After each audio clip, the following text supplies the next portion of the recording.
गप्प बसले होते लोक. मग तुम्ही लोकांना हे बोलत होते की जोर से बोलो.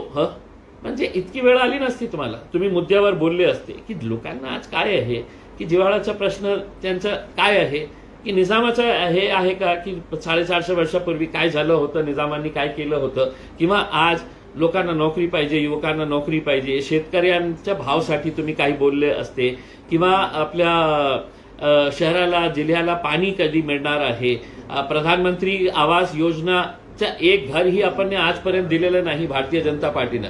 मग कशाला आपण मोठे मोठे गप्प मारायचे की नाही आम्ही प्रधानमंत्रीचे इतकं हजार की नाही इतकं लाख घरं आम्ही बांधलेले आहे. अरे एक घर दाखवा ना. मी तुम्हाला चॅलेंज करतो की तुम्ही एक घर माझ्या जिल्ह्यामध्ये दाखवा की आम्ही प्रधानमंत्री आवास योजनेमध्ये बांधलेले आहे.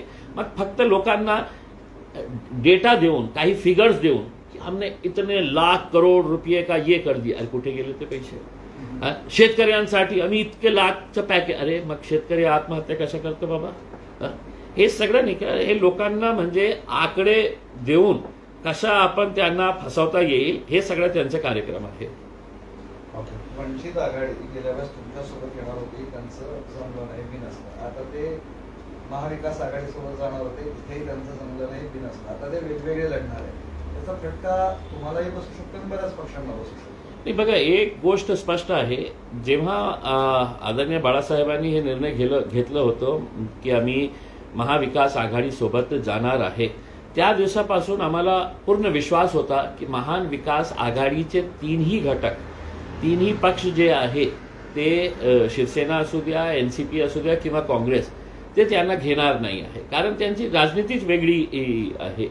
त्यांना एक ग्राउंड लेवलचा माणूस जे आहे, ज्याच्या मागे इतकं मोठं एक फोर्स आहे, त्यांना घ्यायचेच नाही आहे. म्हणून ते जरांगे पाटीलांना असं का कॉर्नर करण्याचा प्रयत्न आता सगळ्यांनी सुरू केलेला आहे.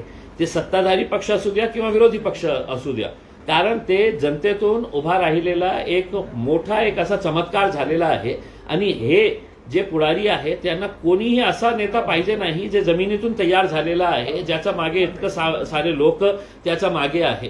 म्हणून ते बाळासाहेब असू द्या किंवा जरांगे पाटील असू द्या, ते कोणाला हे घेणार नाही. एक प्रस्थापित राजनीती आहे, घराणेशाहीची राजनीती आहे की आमच्या घराण्याशिवाय कोणीही आमच्या बरोबर येऊन बसू नका, हे त्यांचं एक फिक्स ठरलेलं आहे.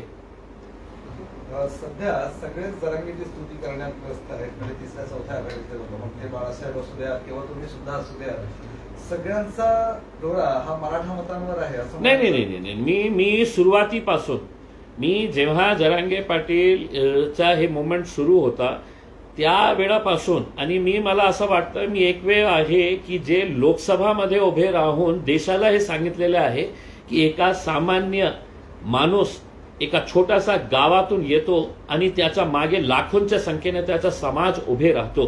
तर असं नाही आहे की मी आजही प्रामाणिकपणे सांगतो त्यांनी मला समर्थन दिले नाही दिले, देणार नाही देणार, हे वेगळी गोष्ट आहे.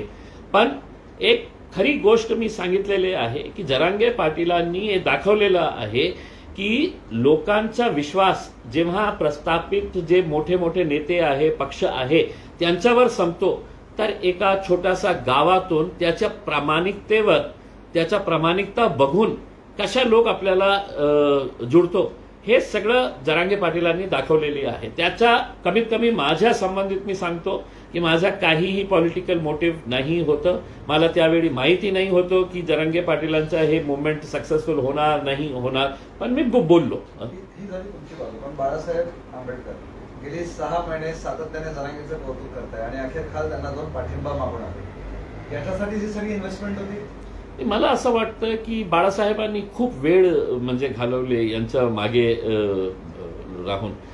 कारण माझ्यासारख्या माणसाला हे माहीत होतं की हे लोक कधीही बाळासाहेबांना जवळ करणार नाही. त्यांच्या समाजाचं मत पाहिजे त्यांना. जशी परिस्थिती इम्तियाज जलीलची आहे की इम्तियाज जलील काय आहे, अनटचेबल आहे, अछूत आहे, आम्हाला ते हात लावणार नाही, पण आमच्या समाजाचं मत पाहिजे त्यांना. हे त्यांचं एक राजनीतीचं एक समजा एक गणितच आहे त्यांचा. म्हणून ते बाळासाहेबांनी मला असं वाटतं की थोडं उशीर केलं हे निर्णय घेण्यासाठी. त्यांनी पहिलेच अशा एक खूप मोठा एक भक्कम एक नवीन एक समीकरण तयार केलं असतं तर नक्की त्याचा खूप मोठा फायदा झाला असता. नाही, माझा प्रश्न असा होता की बाळासाहेब गेली काही महिने सातत्याने मनोज जरांगेंचं कौतुक करत आहे. ते इन्व्हेस्टमेंट करत होते आणि काल अखेर त्यांनी त्या इन्व्हेस्टमेंटला तोडायला ते जरांगेकडे गेले आणि त्यांना समर्थन मागलं. यासाठीच ही सगळी खेळी होती का? नाही बघा, ते बाळासाहेबांच्या मला असं वाटतं की बाळासाहेब कशा प्रकारे हे करत होते हे याचं उत्तर तेच देऊ शकतं.